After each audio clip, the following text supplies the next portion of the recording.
bu savolni o'ylayverib, tushlarimda ham shuni ko'rganman даже. Bu haqiqat.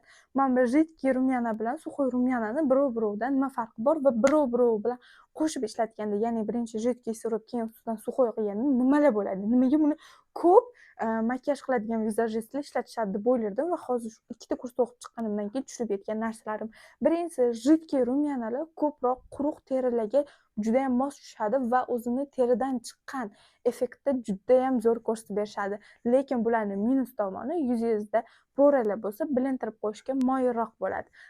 Bu suxoy rumyanalar bo'ladigan bo'lsa, bemalol yog'li terilar ishlatsa bo'ladi, juda ham ularga zo'r tushib beradi hamda bular bilan ishlash juda ham oson va kistichkada chotki yoyilib berishadi.